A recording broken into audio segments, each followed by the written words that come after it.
Hi, everybody. Assalamu alaikum. Thanks so much for joining today on your Sunday, as when we typically do these Paklaunch webinars. This also coincides with Paklaunch's 3rd anniversary. So I just wanted to take a second to give a shout out to Ali Fahad and his team.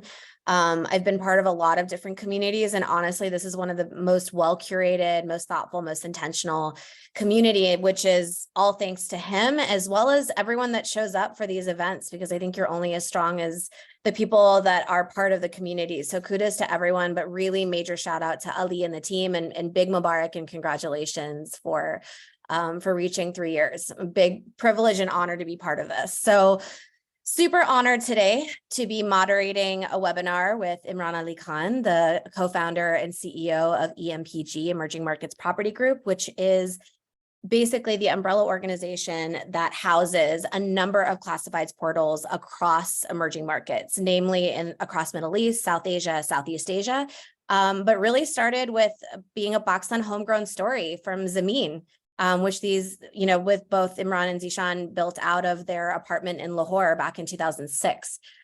So today we're going to be diving into that. We're going to be hearing the story behind the story. We're going to be asking a lot of questions, but there's also an opportunity for you guys to ask questions as well. Just drop them in the chat or drop them to Ali and he'll let me know those questions as well. I'll try to get to as many as possible. But Imran, honestly, big honor to meet you. You're a real hero to players in the startup space in Pakistan. So welcome today.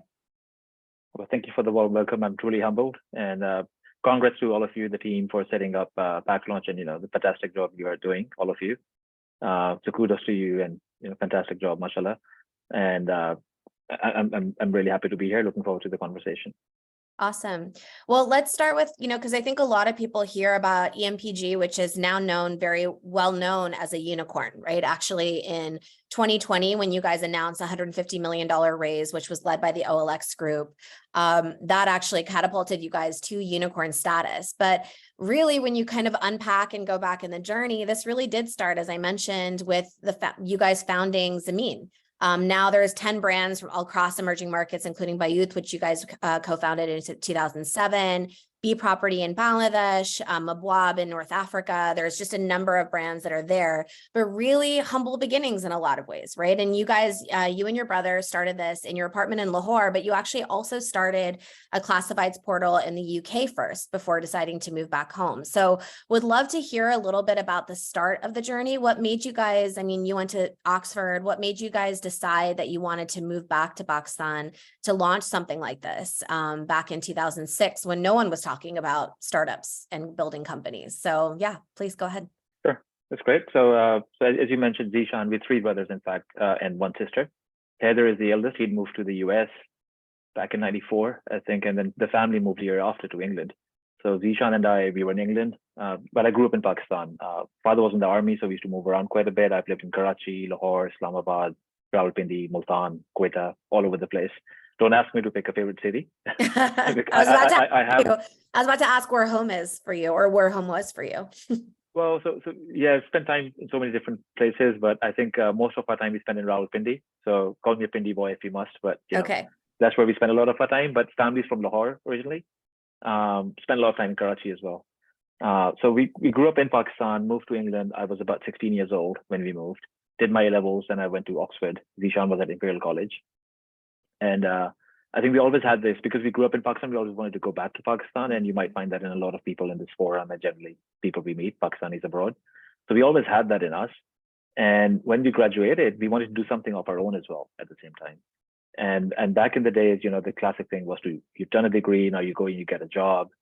And we didn't apply for jobs in our final year. We thought, okay, we'll just take a gap year and try our sort of, luck on something, or our hands on something, and see what we get out of that. Every single uncle, auntie, random people who would visit the home, they would lecture us on not doing this back in 2002, 2003. Sort of persisted with that. And the first startup we did, just to sort of, in the interest of time, I'll just try to move fast through this. No, take your time. Got a job at Deloitte. We're here for you, Imran, so go ahead. Sure, okay. So the first year, Zishan and I sort of, took a loan from a bank in England and started something. So we didn't have, we weren't born with a silver spoon, and we didn't have lots of funds to start a new business with. And that one was targeting the UK market. It was a classifieds platform for wholesalers distributors and importers for the UK market specifically. And with that, soon after that, we actually moved to Dubai and started operating that business from the UAE with a back office in Pakistan. And that business started doing really well. In between that, I even had a job at Deloitte. I worked at Goldman Sachs for a bit as well. But I just did a 2-year sort of stint, professional stint, if I can call it that. And then Zishan and I carried on with that. And in 2006, we sort of saw an opportunity in Pakistan because everybody would talk about plots, and real estate was really picking up back in the days, a lot of money coming back into the country. And there wasn't any platform like we'd seen in Europe. In England, there was Rightmove, and there were quite a few others as well back then. So that's when we started Zameen in 2006, more as a side project. And I would say the mistake we made early on in our careers is we lost focus, because we would have an idea and we say, okay, you know, great idea. We think we can do this as well. So we had Zameen, we had Bayut in the UAE, we had a gym, we invested in a friend's ice cream shop, ice cream business. We had so we started sort of investing whatever little money we could, not huge tickets, but whatever we could. And, you know, we thought, okay, we could do a lot. And then I fast forward to 2012, and we were doing too many things. And that's when we realized we really have to focus on one thing. And at that time, our real estate platforms had gained a lot of popularity in Pakistan and also in the UAE. And we thought, okay, either we sort of, you know, leave Pakistan. We were in Pakistan by that time, or we go back to England, and there was an opportunity over there. But the biggest one we thought was in Pakistan, and Pakistan was a nascent market. Our platform was quite popular back then, although it wasn't monetized, so we didn't have any revenue. So that's when we really started working on Zameen. And the UAE platform was a natural extension of that, because it had the same platform, same technology, same space, more or less. And I would say we sort of learned it the hard way, the lesson on focus. So we started focusing on one business, and we thought, okay, let's start with one, and write off some of the investments, the gym and a few others. Are the gym and the ice cream shop still around? Just out of curiosity. No, they failed miserably. Oh man. The gym manager lifestyle was improving day by day, but ours wasn't. But alhamdulillah, that was a good lesson, right? Because for us, and I think I find that in a lot of young minds now coming out of university, we all have great ideas, and it's all about execution. It's all about focus, right? And we do feel that, you know, we can go out there and do 3 things, 4 things, 5 things, but I think it takes maybe 8, 9, 10 people just to do even one properly. So that's what we learned. And we started working on Zameen back in 2012. So when we really picked it up as a full-time operation for us was in 2011, November, December that year. And I think the first thing we realized in Pakistan was that to get value, we would have to have revenue, because it's great to have traffic. We had the highest number of traffic for a very large country like Pakistan. It was a great opportunity, but it wasn't monetized. And this lesson was learned from a friend. Actually, made a friend in France, the guy who founded a similar platform in France, Gilles Blanchard, a great guy. I would say he was also a mentor for the first few years of our journey. And he said, your value is going to be based on your revenue. And we're like, no, come on, opportunity, market size, and look at this. It's a huge country, and we're number one, and we're going to make a sort of $1 billion company out of this. But the value we got actually was on revenue. So our first and foremost priority was revenue. And I think that's the right way of building a business. You have to have revenue. Now, you might say, okay, it's easier said now than maybe 3 years ago, because everybody was growth focused. But that's how we have thought about our journey. And then again, I think it's been a pretty interesting journey. Maybe if you have any specific questions, I can sort of jump towards that. Otherwise, I was going to say, let's double click on Zameen a little bit, right? Because you talked about the fact that, you know, really when you guys started to really pursue it was 2012, but even back in 2011, 2012, technology was not as ubiquitous as it is today in Pakistan, right? And that's still something that is not fully ubiquitous. It's still growing and expanding in terms of the addressable market, the technology and the reach that it has. But back then it really was early days behind that. And at the time, from what I've read, you guys had to even convince property agents to go online in the beginning. And I would love to kind of understand that a little bit more, is that today, I think we take it for granted. A lot of these things have been built already for startups that are growing. And even then startups are building their market. But you guys really, for me, stand for a company that really built the market in front of you. Obviously, real estate was something that everyone was really excited about and interested in, but to really take people online, that's a different thing entirely. So would love to understand like how you actually built that market for yourself from a technology perspective, as well as like what were the keys and the levers to the early success of Zameen?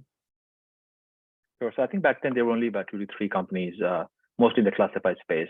Monis's Rosie was there. Parkview was also sort of, starting to do well.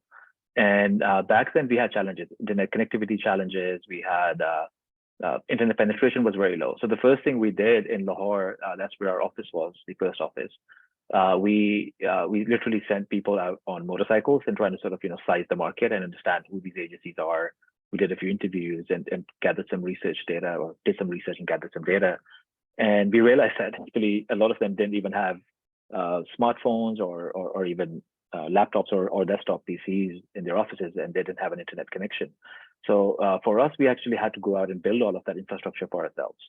And when you have to collect cash payments, as an example, then you have to build a lot of controls around that as well. And I think what really, really helped us was that we're both engineers. Zishan is the chemical engineer. I am a telecom engineer with a computer science, I would say more computer scientist than a telecom engineer. But Zishan was also sort of coding quite well by the time we graduated. And with that engineering mindset, we were solving these problems and putting them into our systems. And 80 to 90% of our technology back then, well, 85-ish, 80 to 85%, I would say, was in the backend systems, which were not visible to the user. So we had to build our own systems on payment collection. Also, I think in terms of onboarding these agencies, we never did a free sort of trial or free listing, because free has no value. Somebody uses a platform for free, or you give a free trial, they're not going to give it enough attention. And when you go for sort of a paid discussion or a payment discussion, that just sort of, it's not a very fruitful discussion because they never paid much attention to it. So we had to monetize from day one. Getting these agencies was in itself a challenge. So we had to build a sales team, a telesales and a field sales team. And that was still, well, back then it was very important for, I would say that's all still very important in most of the countries we operate in. You need a field sales team to build a relationship. And again, I think the way we thought of sales was building our own CRM. We tried Salesforce, although it was excellent, but some of the features we needed some local features which were not available in Salesforce back then. We had to track our people where they were. Were they actually going and meeting the agents, as an example, right? And when we turned on our tracking, we discovered that somebody saw a movie 3 hours in DHA and came back and said, "Hey, I did 3 meetings in that time period." So we had to do a lot of this stuff, and it was all in the backend systems, which we still have. We're still building on top of those even till today. And I think a lot of effort went into that. And again, logistics was a challenge. Payments was a huge challenge as well. Internet penetration in itself. So we had to enable listing collection via SMS, via phone call. So agents would call us and they would sort of, tell us what sort of a property they had. We also introduced a photography service to get them into sort of, believing in better quality for our users. That's going to give them a better brand and a higher chance of conversion. So we had to do a lot of that. And luckily, I think anybody who starts today, they wouldn't have to sort of go through those sort of painful sort of areas. But I think that everything we did made us stronger. And the systems which we have today, we wouldn't have built those had it not been for that sort of, lack of infrastructure availability. And that's been a part of our success. And also it's really helped us in scaling our business as well, because we can easily sort of, mold our businesses to local needs when we go to a new country. Our platforms are very, very sort of very flexible, and we still have a single stack which powers all the countries. So I think the assets, a lot of IP we set on we started building that back in those days. Which I think is great, right? Is like you have this tech backbone, but the realization that so much of this was human to human in a market like Pakistan so early on, right? And actually, you were talking about your telesales team and how much you guys invested in that. I'd love to dive a little bit deeper into that. And actually, thanks for doing this. In 2019, Invest to Innovate, the company that I founded, I obviously now run our VC fund, but we released a 2019 Pakistan Startup Ecosystem Report. And if you remember, I interviewed you guys, Zameen was a case study actually in that report, actually EMPG was, and then we talked about Zameen's story, and you talked about your telesales team and how much you guys invested in your CRM and also your that sales team. But given that talent, I would still say today is one of the biggest challenges for startups as they're building.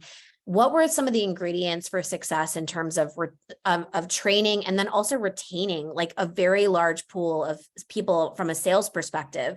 What were the things that you looked for maybe from a characteristic standpoint? What were the things that were maybe levers of success there in terms of how you actually were able to scale the people on your team? Sure. So we had a pretty large telesales team as well as a field sales team as well. Mm-hmm. And didn't have any sales experience, to be honest with you, back then, right? From an engineering background, and going into sales was challenging, and that was sort of putting us out of our comfort zone. So typically, at least I used to enjoy the comfort zone area and procrastinate within that zone, but we had to step out. And to build a sales team, it was a struggle because people didn't want to join a tech company back then, right? They wanted to work for large companies like Nestle or FMCG companies, large multinationals in Pakistan. So building a sales team was very challenging. We built our own program on what sort of competencies we'd look at, and that came straight out of HBR. So there were a few good sort of articles in there on what sort of competencies to look for in salespeople. Mm-hmm. And I think if you just I'll share the link with you in due course or after this call. Mm-hmm. So that was super helpful, but we customized it locally as well to have some local customizations. And we would sort of train our people on those 7 competencies and retrain and reassess again and again. And stuff like, as an example, rising to the challenge, right? And how do you measure that? So I think you have to make it measurable. How does one rise to the challenge? And we used to do mock sessions with our salespeople. Vitan and I, both of us, we used to do these mock sales sessions. And then there are sort of some negative attributes which we would sort of, try to get rid of. As an example, storytelling, because in a sales process, it's a lot about building that relationship, and relationships get built when you are a better listener than a storyteller. So you don't want to we don't want our people to go in and start sort of, talking a lot about themselves or the brand, understand what the need is, listen to their problems, and it's more listening than telling. So that really, really sort of helped. And I think when our salespeople used to go out, it was a lot about how do you capture all of that information in the system?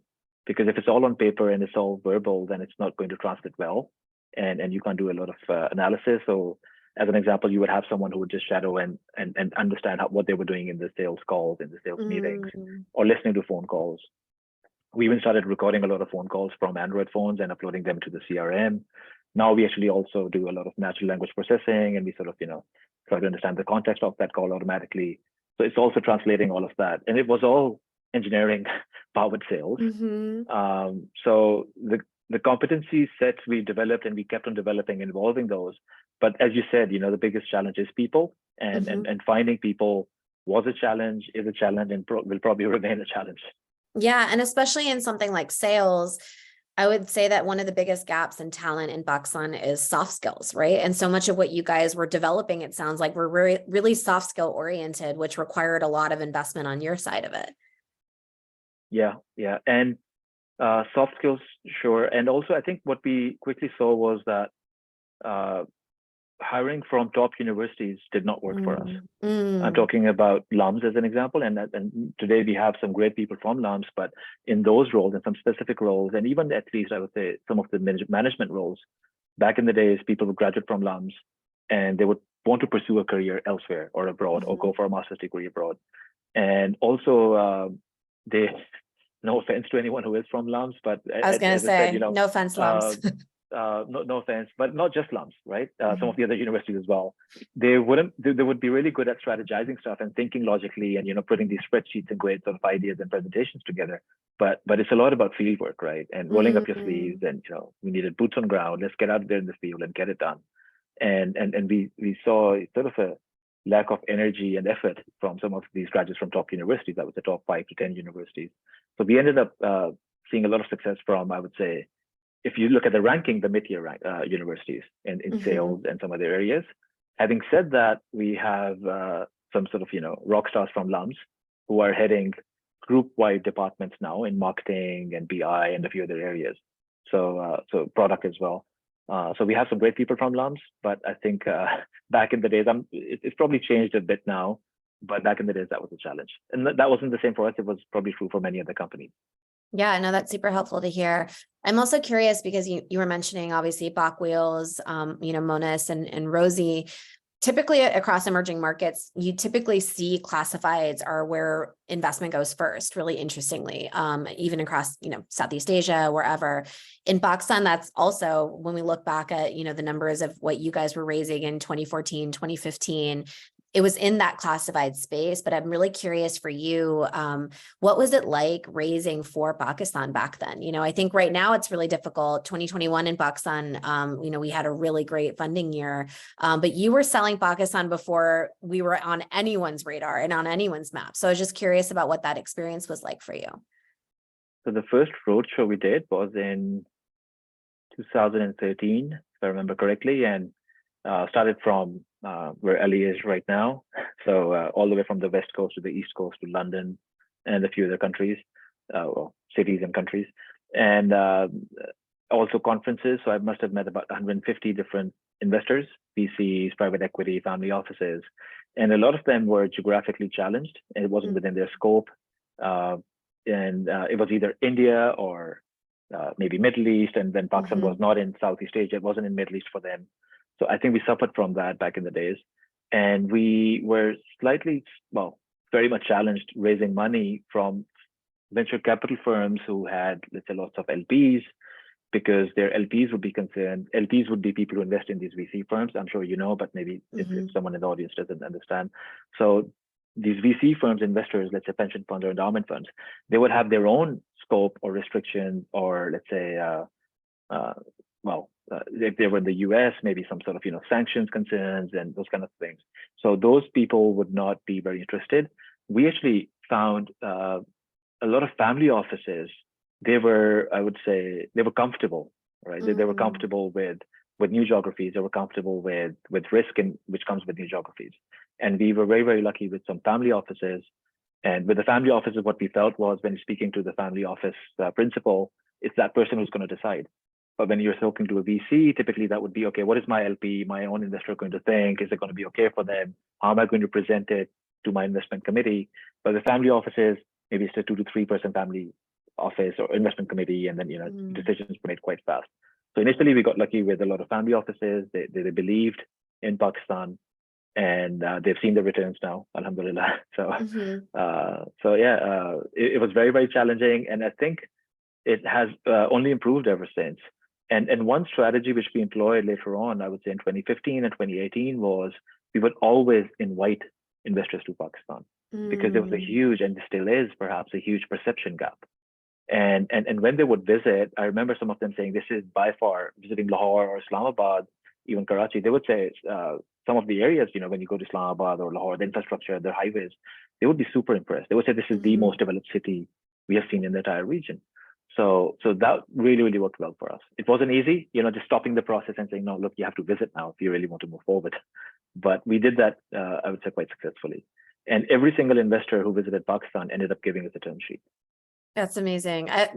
We just had one of our investors, or one of our LPs, visit Pakistan recently, and very similar, had a great experience, right? But I think it's really difficult. You're right. The perception gap is very real. It's very difficult to actually understand how different things are on the ground than what's written about in the headlines, as an example, right? So kudos to you guys for putting in that labor, because when you were saying that you did a roadshow, when you went to conferences, that's the backbreaking labor it takes, right? To change this narrative, but also to start to get people, the funnel has to be wide, basically. You need to be talking to hundreds of investors in order to get two in the door, which is exhausting as well. Yeah, 100%. And on that, I remember speaking with a few investors in a conference in London, and when I would email them or send them a blank, again, there was no shame in sending a message. So there shouldn't be any shame in sending messages out to random folks and people you don't know, obviously. But then many times they would say, look, this is not within our scope, we're Europe only. And I would say, that's absolutely fine. I just want to pick your mind on a few things. And just by meeting these people, even if they were never going to invest in Pakistan, when they would meet someone who was Pakistan comfortable or comfortable with this part of the world, they would introduce me to those people. So none of those meetings was in vain. Either I was learning, or I was improving my pitch, or or those relationships were helping sort of, a few steps down the road. That's really good advice for people in the audience that are fundraising right now. It's one of the hardest environments to fundraise. I say this also as someone who fundraises for our fund as well, Ms. Benai. It is the most soul-crushing, soul-sucking experience ever. But just like Imran was saying, it's like you see the way I think about it too, is like you see every single conversation as a relationship that you're building, right? And maybe it may not pan out right now, but could pan out in like 5 years down the road. So who knows? I think that's a great piece of advice. I want to move on to the setup of EMPG, right? Which is where you are the CEO of now. And that's the parent company to all of these brands that you guys have set up. So, hearing about Zameen and then Bayut, but then now you guys have 10 brands under your belt and growing. What I think what's really interesting is that, it's across emerging markets, mainly throughout South Asia and MENA. And you were mentioning your tech stack makes it very malleable to grow to those places. But I'm just curious in terms of, first of all, the time that it took. So 2015, I guess you were saying that 2011, 2012 was really when you guys really double clicked and focused your energy on Zameen, Bayut, and all of that. What led to the decision to set up the parent company itself? Was that always the vision for you guys to kind of be that, that big kind of umbrella that housed all these other, classifieds portals, property portals? And kind of as we dig into that, did you have to have different strategies for markets as you looked at them, or what were the most similar to each other maybe? Sure. So we always had a portal in Pakistan, Zameen, and one in the UAE called Bayut.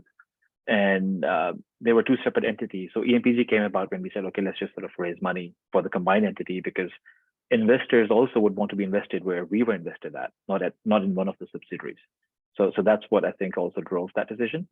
And again, having common tech stack, it sort of helped to have this group. So that's when the two businesses came together into one group. They were independent businesses before that, with more or less similar shareholding, but maybe one or two different shareholders on each side. But then we sort of did that, I would say, restructuring.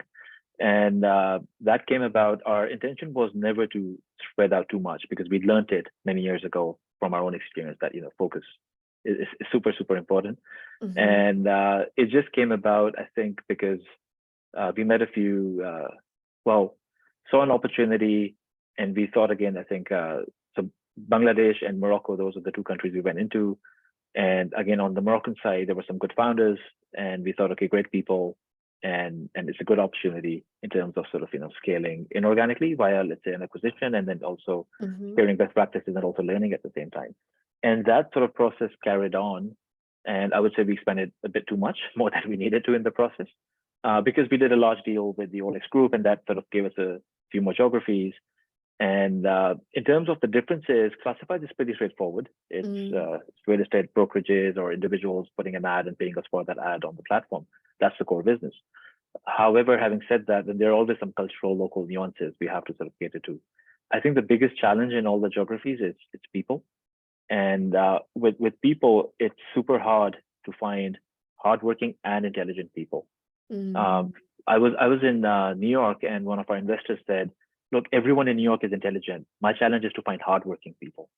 I think our challenge back in the days was quite the opposite. We felt a lot of hardworking people, but we wanted hardworking and intelligent people. And once we found those people, or let's say logically and mathematically intelligent people, that's how typically a university would reward and define intelligence. If you're logically intelligent and you're scoring well and you can think logically. But I think what I've seen is at times, logically intelligent people don't listen or don't value experience. There are 100 routes to get from A to B, and maybe theirs might be the most logical, but then this might not be. Experience matters as well. So I think we also are and were challenged in getting people to listen to experience as well. As an example, we were talking about sales. I'll just pick that example, right? In sales, it's a lot about emotional connect as well. It's not just about you're going to advertise, you're going to spend $10, you're going to get value of 20, your ROI is going to be X. Look, it's going to work for you. It's going to create more wealth for you, for your business. Therefore, you must advertise. It doesn't work like that, right? So logically, yes, it does. This is a very crude and a very simple example, but I think when we talk about strategy, intelligent people at times don't listen. So that's another challenge.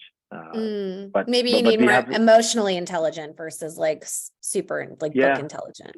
there's an intelligence model by, I think it's Howard Gardner. He was at Harvard University, and he's defined it. He's broken intelligence down into sort of 8 different functions. That's quite interesting. So emotional is definitely one of those areas we have to look at as well. For sure. We're getting a lot of really great questions in the chat. So I want to just kind of weave things in as I get to my questions. But I think a really great one, as you know, kind of talking about this journey to EMPG, then all the brands that were coming into that, you were kind of mentioning some of the challenges. You mentioned the issue around, you know, the focus, issue around people. Were there any other setbacks during your journey? And can you give an example maybe about how your team overcame that setback? Sure. So many. So I'm sorry. every day, you know, there's like, challenges. How long That do you never changes. Yeah. So talking about setbacks, some of the countries haven't performed so well, as an example, and then you have to take the hard decision of divesting out of that country. Or one of the countries you were doing really, really well. We recently announced sort of a divestment out of that country, but we'd grown 100%, right? And growing really fast with a very strong team, a strong product. But this business was in a far off geography, Mexico, right? So great team, great product, great performance, but we still have to divest because a lot of our investors felt that we will not get any value for that in the future. Now there's some hard decisions we have to take because of that. And maybe this would be a better fit for a business which is actually, let's say, more LATAM based business. So I think we've had to take some of those hard decisions where things are doing really well, super exciting, good growth, strong business, but then you have to divest because are you actually going to get value for that business or not? In terms of setbacks, I think so many in terms of products, in terms of new features at times we would launch and they just wouldn't be picked up. And we've just learned the hard way. Now we're smarter about it. In terms of developing product, we do listen to our consumers and we try to address their needs rather than think about, okay, maybe that works as well. Your consumers cannot think about the future all the time for you. So you have to think about the future yourself. Yeah, so many fundraising is a sort of a roller coaster ride in the dark. A friend said this to me once. So literally, you know, you're going really fast, super fast velocity, and it's exciting and lots of adrenaline, and then nothing happens at the end.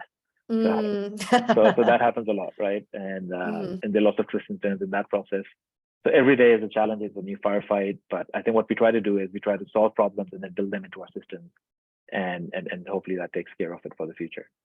And this is a great question in the chat as well, which is to kind of jumping off this is within the emerging markets served by EMPG, which country do you feel is the most undervalued? I think that's a great question. Most undervalued. I would say, so we've divested from a few countries. We've divested from Bangladesh, Mexico, and a few other countries recently. I think right now, we have a very large business in Pakistan. We have a very large business in UAE, Egypt, quite a few countries. I would say Pakistan is undervalued for sure. I'm not sure if I would say the most undervalued, but maybe one of the most undervalued, I would say, because we do get good value for that because we are profitable in Pakistan, alhamdulillah. So we have a large business which is profitable. And that actually gives a proof point to many that sure, despite the challenges and the political challenges we have today, there can be a large business, tech business, which is profitable. But I think if the political and the socioeconomic sort of dynamic was better, we'd get a much larger multiple for the business. It's still healthy and we're very proud of it. And you know, we're very happy about it, but I would say that's on the undervalued side in my view. I would say, again, for us, it depends, right? It's not a simple answer. As an example, Mexico is undervalued for us because it's not a good geographic fit. So on the other hand, Mexico is a very, very exciting market. It's a very attractive market for a lot of investors, but it was undervalued in our portfolio. So that's why we divested from that. Interesting. Really good, like kind of you're kind of talking about all these decisions that you had to make, things that were, you know, failing forward in a lot of ways in terms of product features that you would launch. What I always find really interesting, and you kind of touched on this before the webinar started, is you and your brother started this together, you and Zishan. You mentioned you guys are Irish twins in a lot of ways, the term used for the fact that you guys are only 11 months apart, really kind of did a lot of stuff together. What's it been like building this, this empire together in a lot of ways? A lot of people in Pakistan, I've noticed this as an investor myself, like we see a lot of husband and wife duos. We see a lot of siblings going into business together. What's been the biggest positives of that? And also maybe some of the biggest challenges of going into business with your brother? I can only think of positives right now, and not that Zishan is going to find out I said this, but that's actually true. Well, this is being recorded, so he'd find out anyway. Yeah, that's fine. That's okay. So Zishan and I, and Heather is a third brother who's also in the business now. We convinced him to leave his fantastic job in the US and then, joined the company, and he heads the UAE business now. So with Zishan, we're 11 months apart. We grew up together. We shared the same room. We had the same friends, even sleepovers at friends' house. His friends, I'd be there as well. So yeah, I think it's been great to have that sort of a relationship, and a very, very positive one. Even in England, always sort of, we were there for each other. And I think this is true for all founders. You will have bad days, you will have down days, and maybe that down day is not going to be as bad for the co-founder. So that really, really helps to have someone there to sort of pick you up and motivate you again. And we've had that with each other.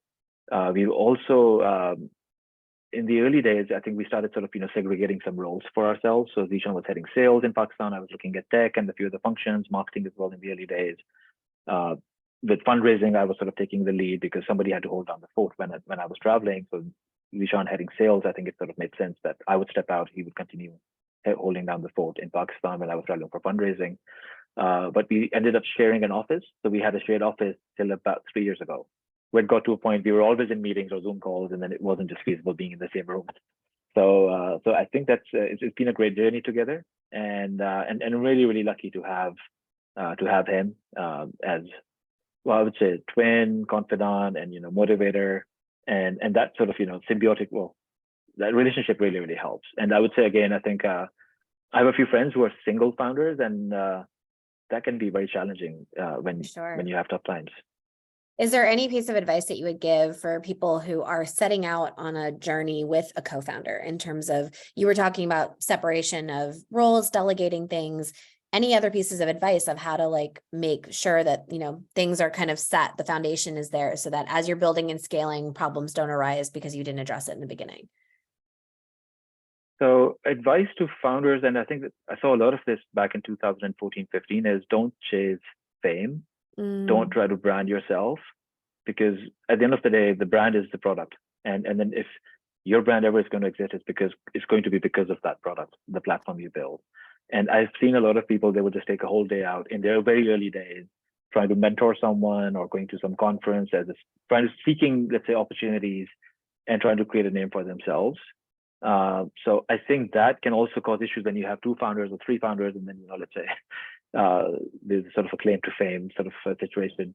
But generally, I would say that's something I've seen some early founders.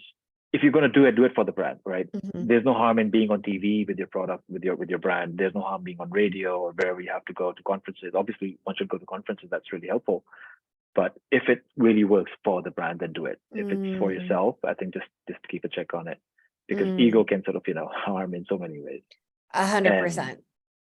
And then again, I think on the roles, we ended up segregating our roles and responsibilities very, very clearly. But we would always bounce ideas off each other and try to sort of solve problems together. So I think, again, I'm stating the obvious. I'm sure everyone is doing this already, where you have your own roles and responsibilities. I think you'd be surprised. A lot of people don't do that. So I think that's actually a really good piece of advice. I want to kind of zoom out a little bit and talk about, using the word unicorn. In April 2020, it was announced that you guys raised 150 million in funding led by OLX, who you were just talking about.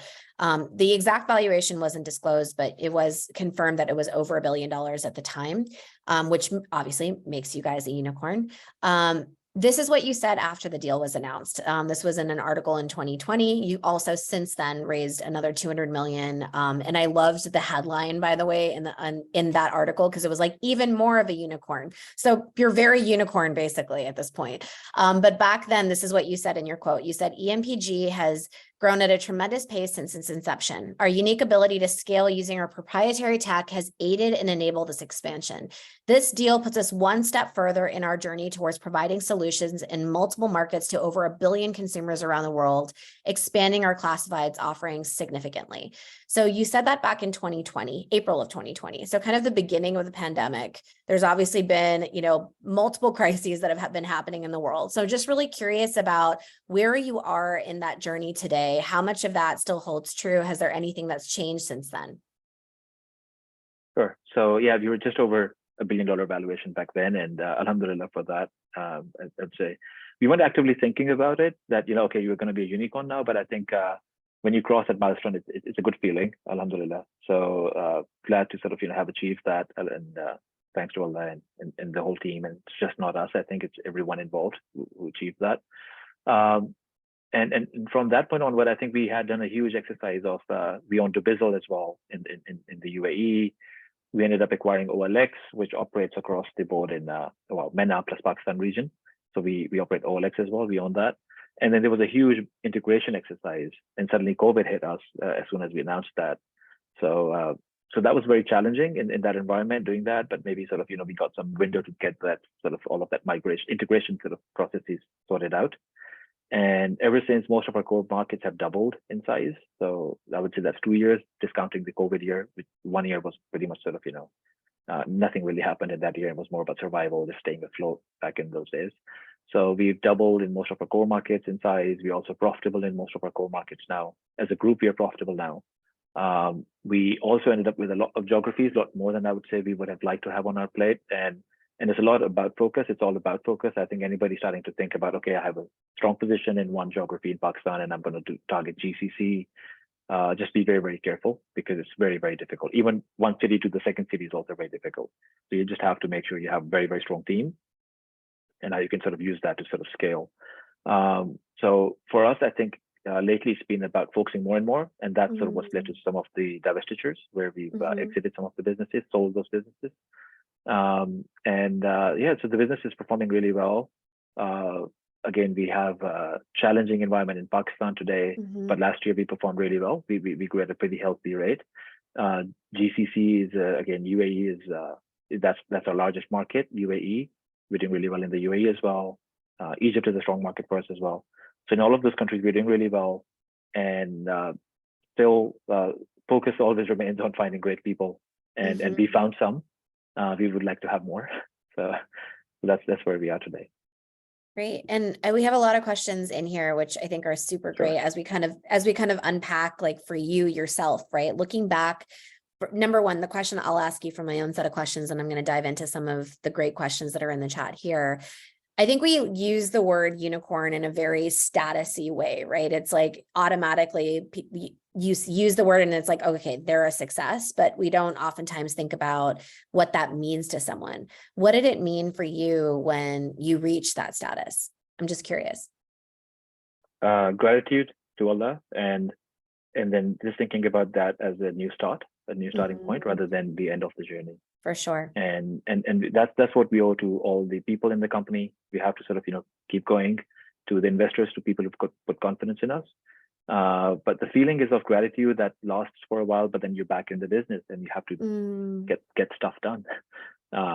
So it's always it's a milestone, right? And you just cross that and you keep going, and that's what you have to do. And we don't sort of let that sort of play with our egos, or just we still work very hard. I think that's something which we've all done, and that's the culture we have. Everybody works very, very hard in the company. So this is a great question that, oh my gosh, there's so many great questions in here. How do I get to all of them? I won't be able to, unfortunately, but we're going to ask some good ones. So talking about the fact that you work really hard, here's a great one, is how do you de-stress? Sure. In terms of, how do you take a step back and think about, I think balance is a bit of a misnomer when you're an entrepreneur, because what is balance anymore when you're constantly working? But how do you de-stress? How do you kind of think about prioritizing work, but also prioritizing other things in life that are important? Sure. So there's work, you have your family. Obviously, I have a wife plus 3 beautiful wife, 3 kids, 3 sons, Musa, Isa, and Yusuf. They're 14, 8, and 8. 3 boys. It's a bit of a zoo at the home when I get back home. I end up traveling quite a bit, so I'm out of home, I would say half of the year. I travel quite a bit. And I think there's also the sort of, when you look on the personal side, there's health, then there's religion. So I'm a religious guy. I try to sort of, keep my prayers up, but also there's the tasawwuf side as well. So on the Sufism side, so there's that side as well. And then I try to sort of do zikr that sort of, tries to detox the mind a bit. Do I do justice to all of these areas? So actually, I was sitting down with a friend of mine who is at LUMS. He's the dean there, Adnan Zahid. We were at Oxford together, and now he's at LUMS. He teaches there, and we were having the same conversation, right? How do we do this? Do we do justice to all of these areas, right? So you have your work, family, let's say spiritual/religious side. You have your health, and then a few other areas we thought of, emotional side as well, which is part of everything. I think most of my effort goes to work, and I'd like to spend more time with family on the spiritual side. I love reading. I like to read more books. I try to not open up my laptop on the weekends, but that doesn't mean I don't do any work. So I mean, unfortunately, our phone, I was going to say everything's on WhatsApp these days anyway. What are you reading these days? Kashf al-Mahjoob, that's on the spiritual side. I read a really good novel fiction, The Bone Clocks by David Mitchell. Excellent. Recursion, this is what I read within the last month. 40 Rules of Love. And there's a Hanfi fiqh manual. I'm reading that with a teacher. So it's called Mala Bodha Minhu. So that's the English translation, obviously, not the Farsi one. So yeah, quite a lot of different stuff. I think when I started reading, I would read like 9 fiction books and then 1 serious book. Now maybe I'm at 50-50. So I do maybe for every 5 fiction books, I'm reading 5 serious ones as well. That's history. awesome. I read a lot of history lately by William Dalrymple, Southeast Asian history. There's a really good podcast called Empire by William Dalrymple. My sister loves that one. Yeah, it's excellent. Yeah. Cool. This is a great question in the chat. What do you want your legacy to be? I just so my own legacy, I don't think a lot about that, to be honest with you. I think as long as I can sort of contribute positively, and this is work. So at work, I think a lot about the teams, people who are involved, and at some point, obviously, everybody needs liquidity and a good exit. So I hope they get this out of that, and I hope they learn enough to go on and do something of their own as well. So I think the people, whatever they're learning, can they go out and do more with that? I think that would be ideal. And then on the other hand, I'd like to sort of perhaps at some point ease off my workload on this side.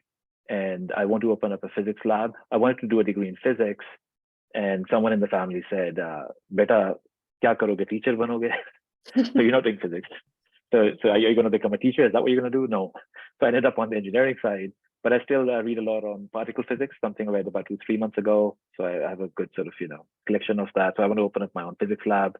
And then do something for sort of charitable causes as well. But perhaps my skill set is not to go and run a charity organization. Maybe I can do something and contribute to that financially or otherwise on the tech side. So that's what I'd like to do going forward. Yeah. And you mentioned early on in your journey with Sishan, you guys invested in a gym and an ice cream shop, and you were just doing what you had. But more recently, from an investment perspective, you guys invested in Daftar Khan, right? Which is an amazing co-working space platform in Pakistan. Shout out to Saad Idris, who runs that. And just curious in terms of, are you guys investing now in, outside of obviously what you guys do day to day with, EMPG, but are you looking to do more investments in the startup space? What are your thoughts on it?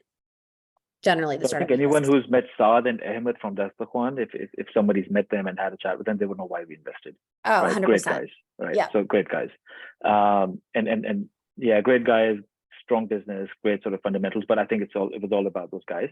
Our own thinking there is we'd be happy to invest in businesses which are adjacent to our core business, where we can add more than just investment or money. If we can add any other value, then I think that would make sense for us. So again, going forward as well, we're happy to sort of look at businesses. We recently we have a head of M&A now who's just joined the business from London. He just moved to Dubai. So we have a separate function for this now, and we'd be happy to look at opportunities if we think we can add more value to those businesses through our classifieds platforms. Awesome. And Saad apparently in the chat. Saad is on the webinar. So hey Saad, shout out to him, who's Is great. We were mentioning, Imran, that, one of the biggest challenges continues to be people. We were talking about that, I think, from a startup perspective in Pakistan, given the current crisis right now, I think maybe in 2 years ago, we were seeing a lot of people moving back to Pakistan, which was actually helping the talent pool a lot. Now we're seeing the opposite problem, which is the brain drain of people wanting to leave, given what's happening right now. What are, for you, how would you kind of address some of the biggest issues around employee turnover, around how people are feeling right now in the current environment? And is there maybe something that you guys are doing at Zameen or at EMPG generally? We have a pretty strong ESOP plan, but that just sort of addresses the financial side of it, right? And where people sort of, they can think about having an exit at some point, hopefully, inshallah. And I think that's a pretty serious, pretty real outcome and inshallah that will happen at some point. But I think just generally on the front, we try to keep people motivated. At the end of the day, Pakistan, I feel, goes through sort of the cyclical nature of our economy, and politics carries on. We have 4 years down period, 4 years up period. Now it seems like we are sort of, in the first or second year of this down period, and hopefully it will come back up. It will come back. We will find our way out.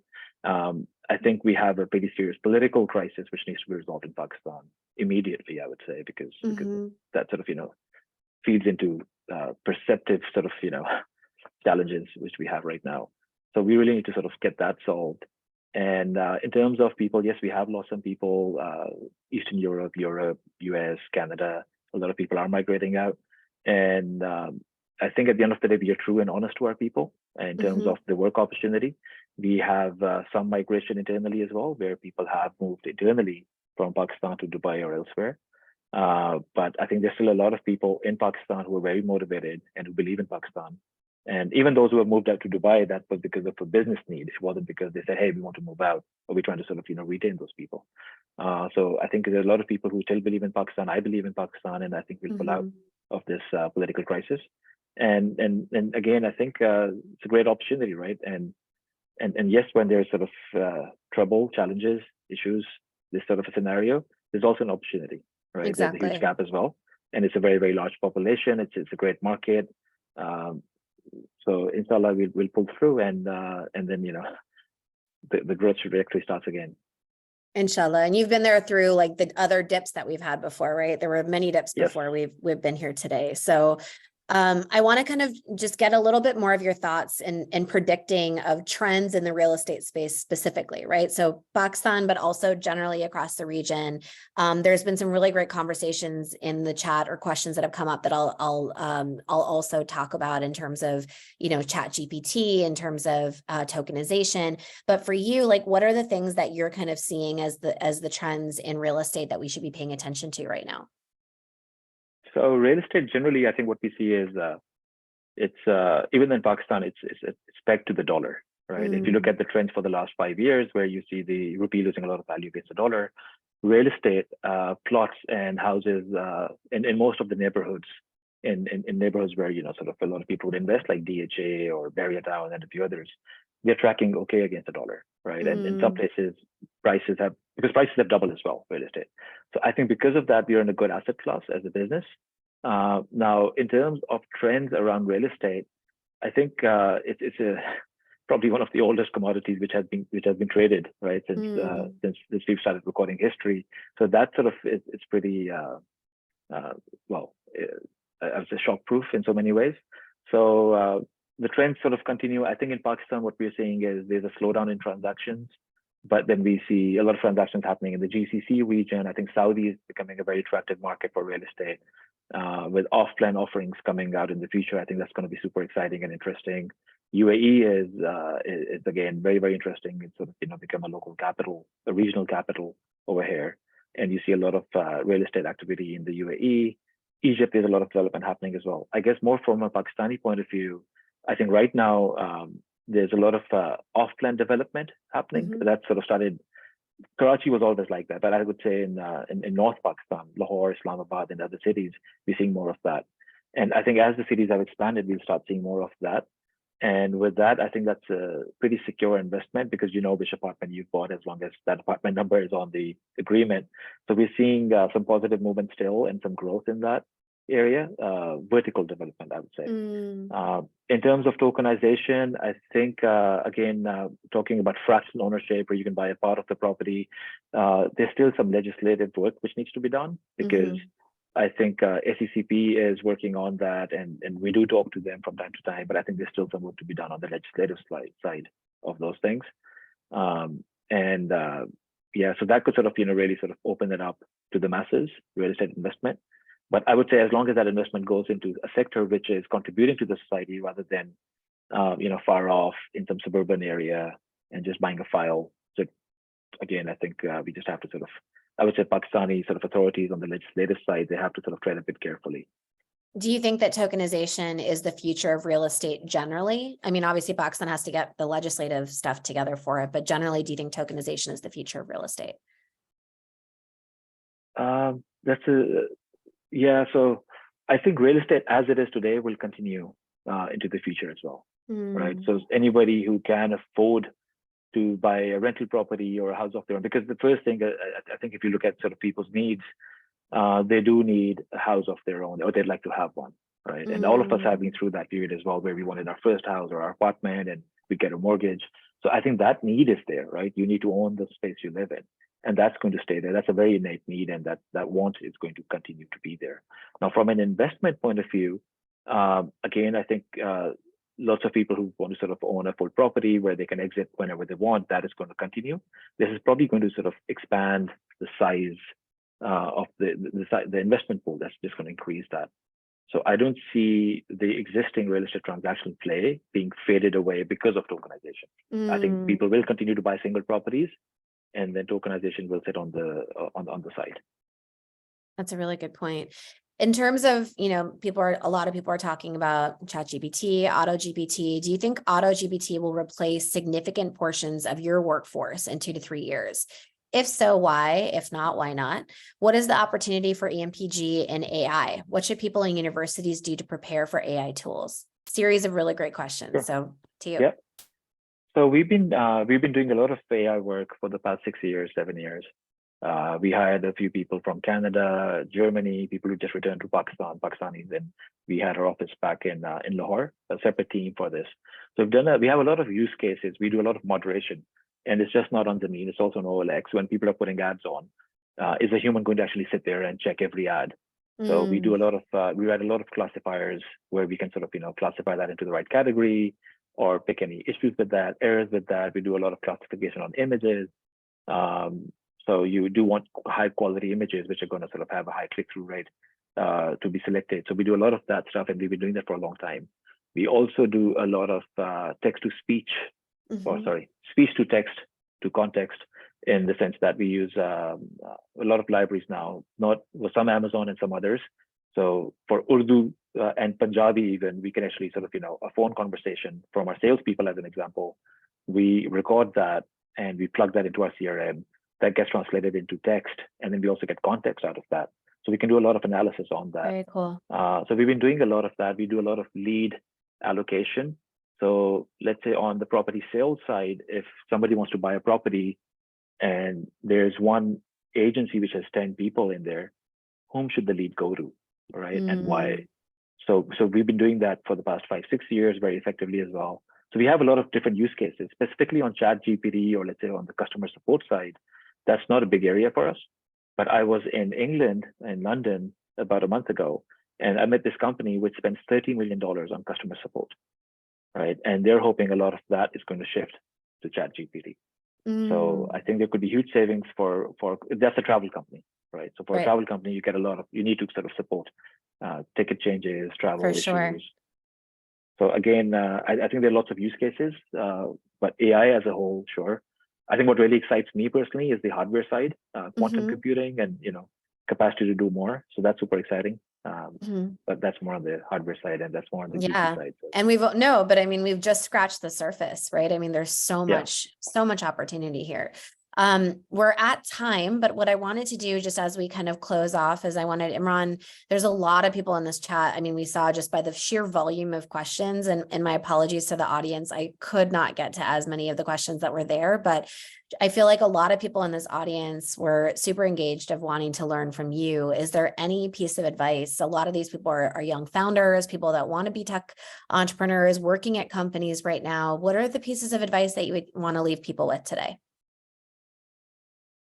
I would say focus on what you're doing. And if there's more value to be extracted, and yeah, just think of return on time investment, right? And then just focus.